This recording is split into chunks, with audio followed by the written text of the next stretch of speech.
We are born free, and we will die free. The time in between, though, that's complicated. In that time, governments, institutions, and our egos will limit our ability to find true freedom in this life. These are real stories of real people overcoming the odds, persevering in justice, and unlocking their potential. Welcome to Finding Freedom. Here's your host, John Odermatt.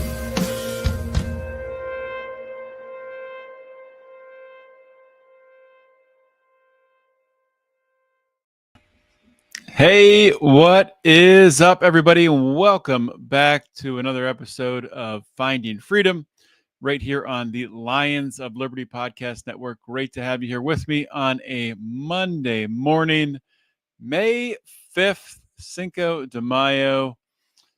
Is that a real holiday? Is it? I don't know. I get conflicting reports on Cinco de Mayo being real or not. So maybe if you know one way or the other, you can drop it in a comment on any of the places I'm streaming to: Twitter, YouTube, Rumble, Facebook. Is anyone out there on Facebook? Should I continue to stream to our Facebook page? Probably not, but I will. I will anyway. So before we get into it today, I want to talk about my friend Stephen Fox at Fox and Sons Coffee. My favorite coffee. I got right here in my hand a new blend, a new bean, I should say, that Stephen sent me from Fox and Sons Coffee. Iced Baby.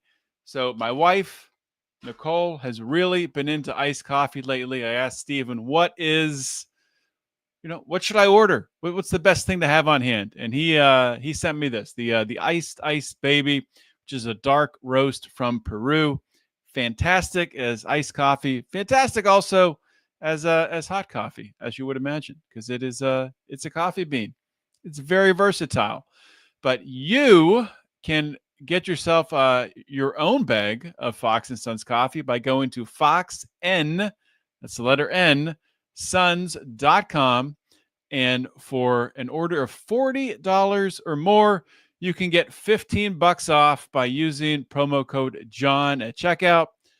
Seriously, guys, this is great coffee. Steven's a great guy. He started this business to teach his sons about entrepreneurship. If you're somebody who supports entrepreneurs, if you like to support small businesses, go check out Fox and Sons Coffee and use promo code John to save yourself some loot. All right. Let's get into the show for today. We're going to be talking about Trump, of course, another big tariff announced over the weekend. I'm going to be talking about RFK circling back to food dyes. I've had a couple interviews the past few weeks, so I missed my chance to weigh in, at least on this podcast, on the food dye argument. I weighed in on Twitter and my Facebook page and got some pushback from libertarians, which I'll talk a little bit about today. Also going to talk about a vaccine ban in Idaho, and we'll get a little bit. We'll talk about oil, the price of oil, and what's happening there, and what I think we could see in the coming months here. So, okay, let's start out with food dyes, because I have a mostly libertarian audience, right? I mean, I was a self-proclaimed libertarian for years and years, and I still consider myself libertarian leaning. I still love the philosophy and a lot of the principles. I still think it is I still think it's worthwhile to at least use these principles in many ways as a filter to view a lot of the political discussions and policies that come out. As a party, me personally, I don't think the Libertarian Party is worth your time. That's nothing against people who are involved with it. I know, of course, my colleague here, Brian McWilliams, very much involved with the Libertarian Party. I have been in the past. I never will be again. I never will be involved with the Libertarian Party again. And I think unfortunately, I think I'm still a member because I think my membership auto renewed. So I guess I'm still a member technically of the party, but I'm not a registered libertarian. Anyway, with all that said, it doesn't really matter. What I want to talk about is food dyes and the reaction I got from libertarians to a post I made on Facebook. Okay. And I don't have the post in front of me, but essentially what I said was, the government's banning food dyes and I have no problem with it. In actuality, the government is not banning food dyes. When you read the details of what the Health and Human Service Secretary, Robert F. Kennedy Jr., what he has rolled out here, it's actually a voluntary phase out of these food dyes. The only two that are being revoked, their authorization being revoked, are citrus red number 2, and that's used actually to color the skins of oranges, and orange B, which is used in sausages. So those two are being revoked. The rest of them, which would be blue 1, blue 2, green 3, red 40. Red 40, of course, is the one that is most associated with behavioral issues and making little kids go crazy. I've seen it in my own daughter. Yellow number 5 and yellow number 6. Those ones are encouraged to be voluntarily pulled out of products by corporations. So, yes, it is government pressure being put on corporations, and I have no problem with it. I think my friend Mark Claire put it pretty well in his post on X when he said, so libertarians, semicolon, this is the libertarian argument. Yes, the state has been working hand in hand with companies to allow poisons in food. So they acknowledge, yes, this has been happening. Of course, corruption has been happening between the state and companies. This is the fascism that we talk about, where the companies are writing the regulations and the legislation that are used then to regulate themselves. Everyone recognizes that that's been happening. Also, libertarians will then say, since we would prefer to end the state and that's not happening, then we should just continue to allow the poisons in the food. This is an idiotic argument and it's stupid. And the root of it is from the libertarian way of thinking is that all prohibitions are equally bad and none of them should be done, and they're all going to lead to terrible unintended consequences, and someone is going to end up starting an underground black market Fruit Loop lab where they're manufacturing Fruit Loops with artificial dyes in order to meet this market need, and it'll start in the black market and it'll be unsafe and people will die. No, that's not what's going to happen at all. This is not heroin. This is not a drug. This is artificial food dyes. These are dyes that we know, many of them, if not all of them, are harmful to people to consume. Some of them have even been banned and removed from cosmetic products. In Europe and Canada, these food dyes have been removed from the food supply and have already been replaced by natural alternatives. In fact, all of the drinks that I use from a health standpoint, my hydration drinks, energy drinks, the drink I have every day that helps to balance, keep my blood sugar right where it needs to be, they all are colored with natural food dyes. They don't use any of this artificial junk. So there are plenty of companies out there that are already doing things the right way. There's nothing wrong with saying, guess what? Megacorp, guess what?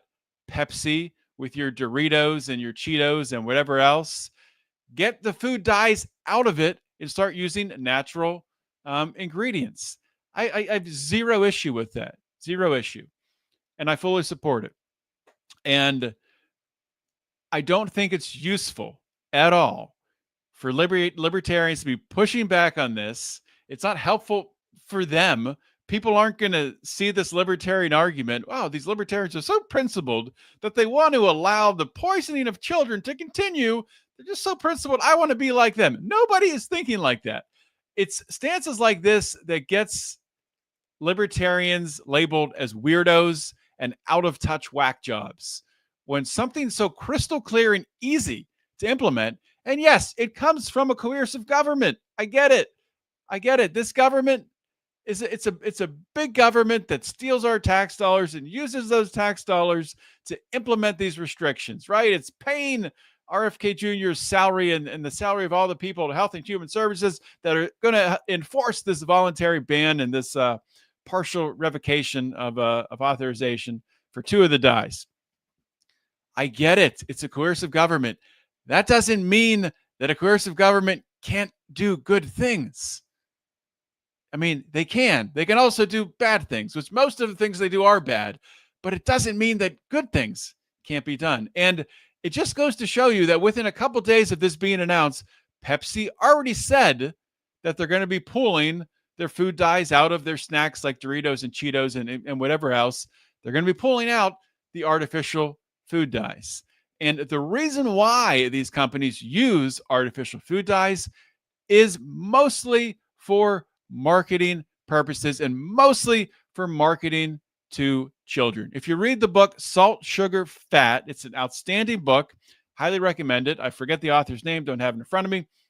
If you read that book, you will learn about how food companies and beverage companies used persuasion and marketing techniques to manipulate people, especially children, into lobbying their parents to buy these unhealthy processed food through marketing campaigns that use bright colors and likable, lovable cartoon characters in order to sell these cheap, horrible products to get their parents to buy them for them. The artificial food dyes are mostly about marketing because it gives the product a very consistent color over time.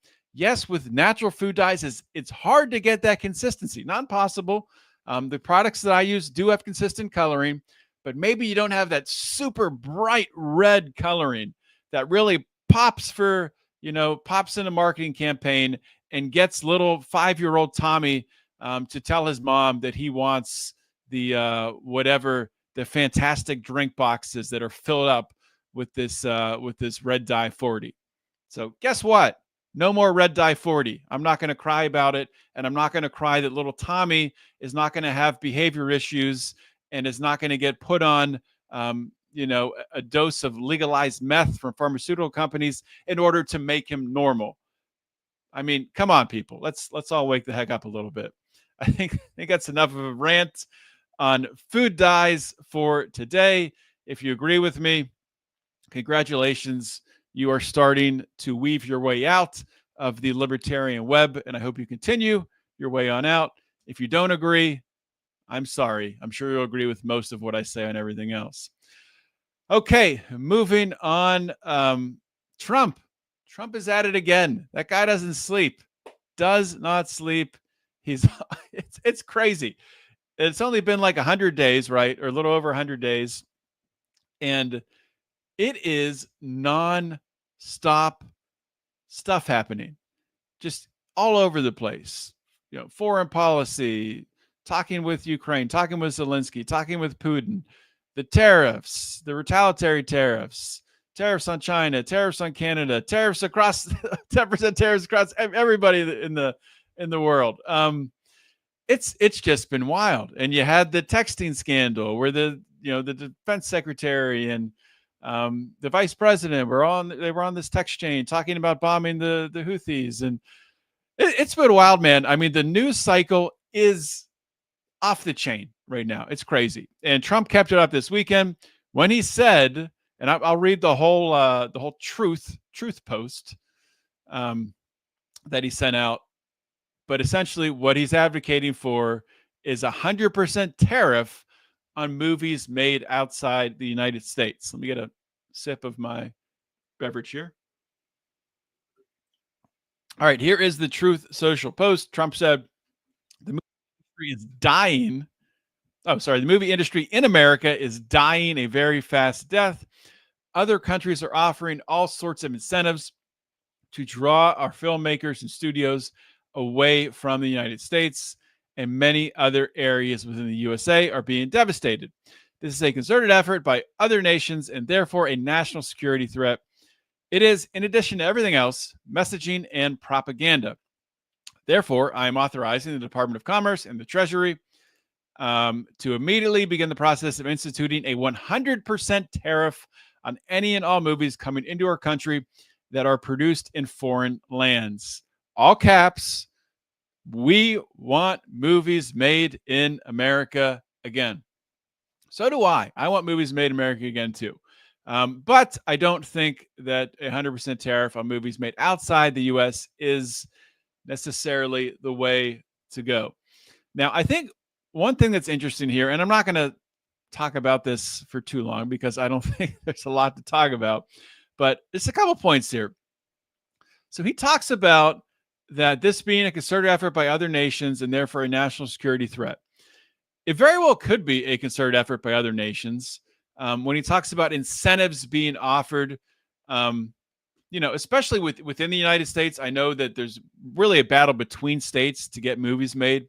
And there has been an exodus from movies being made in Hollywood and California to other communities. I know Georgia's been big. Pennsylvania was big for a while with tax breaks. And I'm sure there's been other breaks and incentives in other countries as well that have been offered. I'm just not familiar with them. So, of course, movie makers, if you can make a movie for a cheaper price and not have to pay a lot of these overhead costs, then, of course, they're going to take advantage of it. Now, has it been a concerted effort by these other countries to do this? Maybe in a way because they want the business there. They want the movie stars there because it's attractive for their local communities and their culture. They can say this movie was shot here.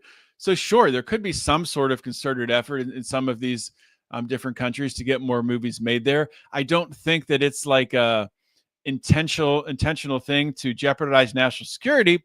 But I will say this on that note, the U.S. government does use movies as a form of propaganda, especially for military recruitment purposes. That is definitely something that does happen. So that arm of propaganda into the movie industry is being infringed upon by some of these movies now being made outside of the country. Now, I have no idea like how many movies are being made outside of the country in comparison to previous 5, 10, 20 years. If it's more, if it's less, or to what degree. But there is definitely some. Trump is not totally wrong here.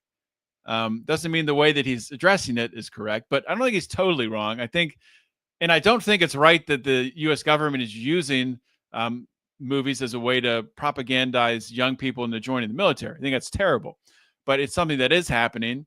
So I don't think he's wrong to say that there is an element of national security threat, because if in fact they are losing that influence, then yes, you could say that you are losing a way to recruit. Not that I agree with that being used as a way to recruit in the military. With all of that being said, this is stupid to do a 100% tariff on movies made outside the United States. The way to rectify this situation is the same way that other states in the United States have fought over movies. Make them tax-free. If you really want movies to be shot in the United States, eliminate taxes on movies and add incentives for other movies to be made here for foreign movies to be made here. If you really want more of that, service business, that creative content in the United States, then make it favorable from a tax standpoint. It's not that difficult. So Trump has definitely gotten tariff happy, and it's not a good thing. I don't think it's as cut and dry as many people make it out to be, as tariffs bad, tariffs make price go up, tariffs inflationary. We'll talk about that a little bit later. Things are very complicated in the global economy. Tariffs can have a deflationary impact depending on how other things happen. The global economy is it's a cluster right now. But how would this be enforced? That's what I've heard a lot of people ask, and it's not really clear. Some speculate that It could be enforced by targeting the revenue streams, such as ticket sales, streaming rights, distribution fees, by requiring these foreign film distributors to report earnings and then pay the tariff to the Department of Commerce. So I don't know. It's hard to say like how this would even really play out, but I think it is something that's real. I'm sure there will be legal challenges. Definitely not the right way to go about it. The problem that he is addressing, which is if it is, I'm not sure how big a problem it is, if they are in fact losing some of that influence for military recruitment, they shouldn't be using that anyway. They shouldn't be using those avenues anyway to recruit for the military. So this whole thing really stinks. You know, I wish that Trump would just, if he does want more movies made here, use the tools that have made America great in the first place. That is capitalism. That is, in the past, lower regulations, opportunity. So lower the regulations, lower the taxes.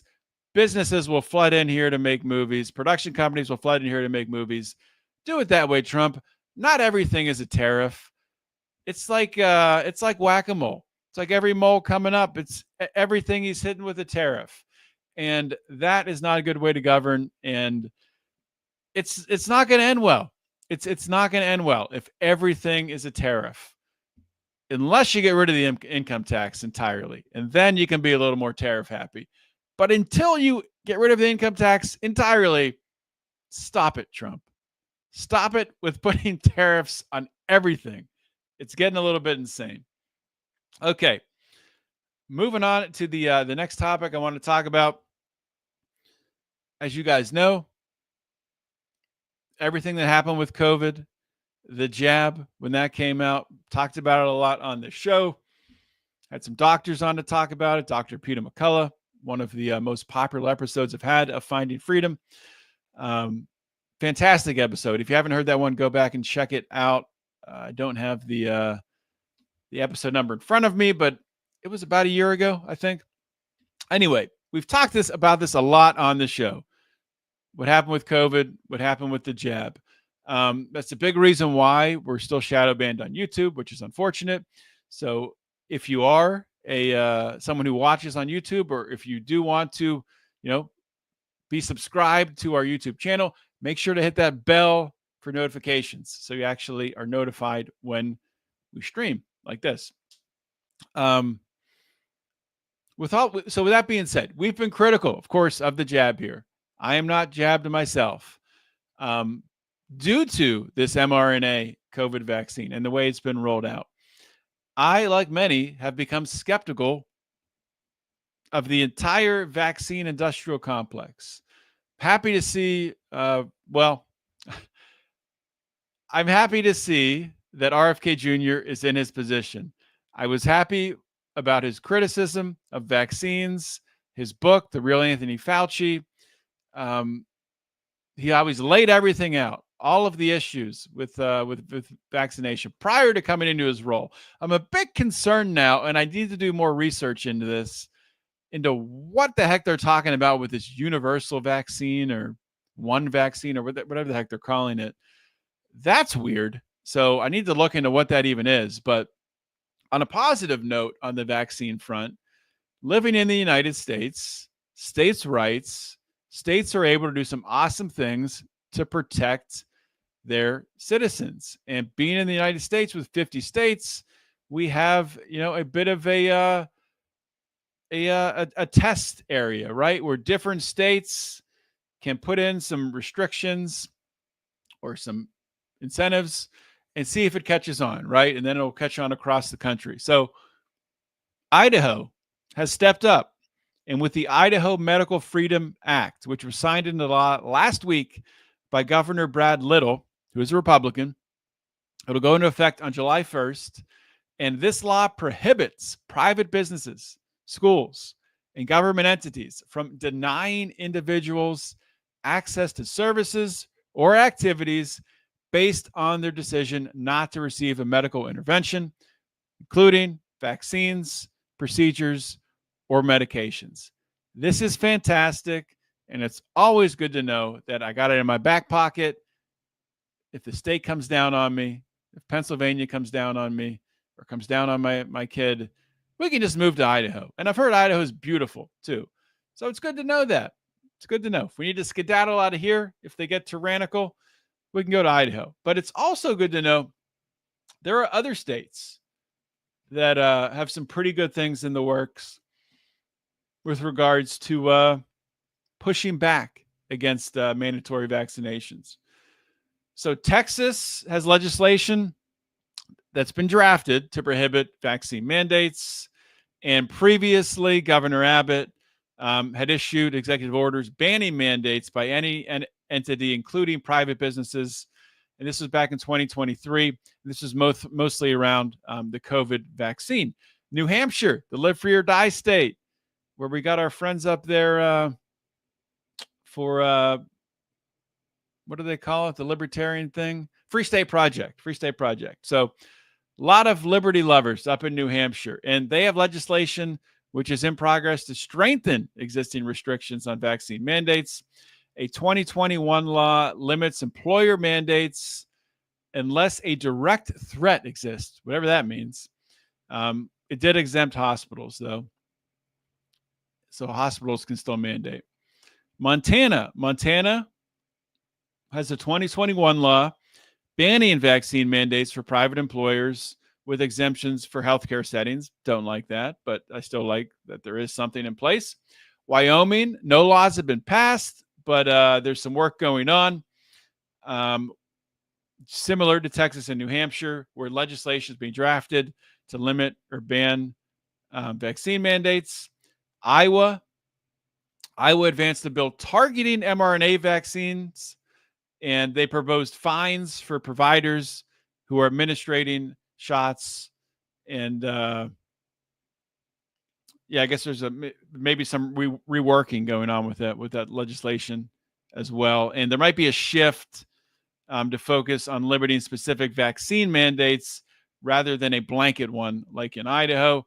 Florida, of course, Ron DeSantis was great on COVID, and he's pushed for a permanent ban on all mRNA vaccine mandates. And, there's already the 2021 laws prohibiting businesses from requiring proof of vaccine. So they're exploring more legislatively. And then South Carolina, Kentucky, Minnesota, and New York. These states have legislators who are drafting bills to ban mRNA vaccine mandates. None have passed yet. They're not going to pass in New York, not going to pass in Minnesota, maybe Kentucky, maybe South Carolina. But also there's other states, Arkansas, Arizona, Tennessee, that have existing laws limiting mandates primarily for state entities or specific sectors, but no active 2025 legislation. So that's pretty cool. I think that's hopeful. And it's also, I feel like we've reached a point where a lot of people now realize that they were duped by the whole COVID thing, right? And I was having a conversation with someone, I won't say who, recently, about vaccines, and they were telling me a story about somebody they knew who had, I believe it was heart issues. It was a younger person in like their 30s who had heart issues, and this person I was talking to, someone who's been vaccinated, didn't get all the boosters, but got the first vaccination. And in talking to relatives of this individual, they'd said that this person thinks that it's a vaccine injury, right? They got boosters and they were forced to because I believe, if I remember the story right, I think they worked in some form of law enforcement. But the individual I was talking to about this, who had the couple of vaccines, they said, well, I still think the first two, or they think, well, I used to think that the first two were good. Those first two were right. And I just think that a lot of people are really starting to grapple with this. Even people who got the vaccines and got some boosters are starting to be like, what's happening here? I mean, they've at least stopped getting the boosters. I don't know the latest numbers on boosters, but they have to be like very, very low. But people are really starting to grapple with this. Like, what's happened here? And a lot of people have had health issues. They won't talk about it, but different minor health issues, issues with heart, myocarditis, things like that. And a lot of people are starting to connect the dots. Now, I pray to God, we're not going to see this mass death, which was predicted. I pray that doesn't happen. And with all these different blood clots, but it would be interesting to look into, have the number of blood clots gone up, since the vaccines? Have cancers gone up? Certainly seems just anecdotally, the numbers of younger people getting cancers seems to be way higher, like scary high. So that's something I need to look into. But I do think we've come to a point where even people who were really pro-vaccine are starting to question, like, what the heck happened here? The unfortunate thing is, of course, the Democrats in leadership are married to the vaccine and their mandates and everything that Biden did. Trump is married to the vaccine because Operation Warp Speed was his baby. So he's neutered RFK Jr. RFK Jr. can't do a whole lot with vaccines except I don't know what this universal vaccine is. It sounds horrible, but I need to do research into what they're even doing there. So we're at a place where there's going to be no movement on it, and there's going to be no prosecution of Anthony Fauci or anyone else involved. Trump did put up the page on the White House website talking about the actual origins of COVID-19 being in a Chinese bioengineering lab, gain-of-function research. So that's good, but unfortunately, we're really stuck. We're not going to get these pulled off the market anytime soon, I don't think. Of course, Trump could pivot out of this. I know Trump doesn't want to take blame for anything. He never wants to backtrack. He never wants to say he made a mistake. He never does any of that. But he could just simply say, I was lied to. My first time that I was in office, I put people in my circle of trust who did not have, speaking to the American people, who did not have your best interest or my best interest at heart. They were nefarious people. They were bad people. And they misled me into this Operation Warp Speed, which has been terrible, which has resulted in death, which has resulted in all of these, all this lost business and lost income for individuals. He could talk about all of that, but he won't, because he never says he made a mistake, which is a huge weakness for Trump, because he can't even pivot out of things.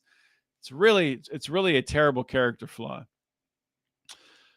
But anyway, life goes on, right? So we're going to go back to Trump here, or everything's Trump, right? Today's 2025, everything's related to Donald Trump. Half hour into the show. Let's try to wrap this up, all right? I wanted to keep it to a half hour. We're already over. I want to talk about oil prices a little bit. I have a little bit of a background in oil and gas, working in that field for about a decade. And I know that when the price of oil, when a barrel of oil gets below $60 a barrel, things start to get sketchy in with oil companies, because you're not making a profit at that point in time. And the drills stop pumping, the pink slips go out, layoffs start happening, and the industry slows. So last I saw, we were below, I think we were at 56, 57 a barrel. And that's danger zone for sure. So you're already seeing energy stocks dip, right? That's been happening since April. I think down 8% as of the end of April. Energy stocks as a sector. But you also see fuel prices decline, right? You also see inflation ease up. You might see some deflation. So it's interesting, and I was talking earlier about tariffs, where the libertarian take is, tariffs happen, prices go up. Yes, for the most part, like in a vacuum, prices would go up, but we don't live in a vacuum. There's all kinds of different levers that impact supply and demand. And, with what's happened with tariffs, and partially the response to the tariffs and China's retaliatory tariffs, which have really intensified fears of a global recession, leading to this oil sell-off and movement to gold, the prices of gold and silver going up. Bitcoin now seems to be moving some with gold, which I think is interesting, but a whole different discussion entirely, which I don't think I'm educated enough on to have right now. But it's interesting because we're seeing a lot of different forces at play, and it's like, which one is going to win out? The stock market has recovered. It's down today as of recording this at 11:24 on Monday, May 5th. But it had been on a historic run for the past 10 days or so. Everything was up. So it's down a bit today. So stock market generally back up to where it was. Fuel prices, oil prices coming down. Tariffs raising prices. But because of that, a lot of companies are holding back, placing orders from China and other tariff countries. So we're at this crossroads right now where things are just kind of frozen, where corporations, businesses don't want to make long-term commitments, even short-term commitments. They're pulling back on some because there's uncertainty. And it's hard for anyone to operate with this much uncertainty. It's hard to make decisions. And then you have the housing market, which is grinding to a halt. And really, all eyes are going to turn to the Fed. And when you hear the Fed, the libertarian autistic responses, and the Fed, that would be great. And the Fed. Not going to happen. Fed's not going to get ended. So how is the Fed going to respond?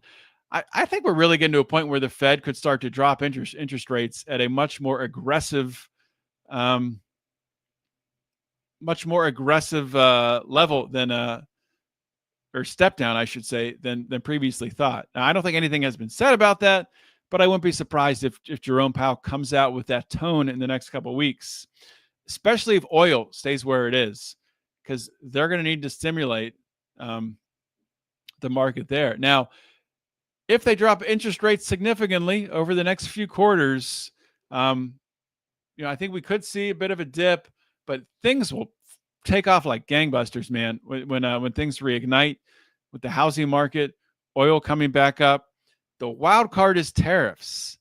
If the tariffs are still in place, and there's still an income tax, that's going to constrain growth for sure.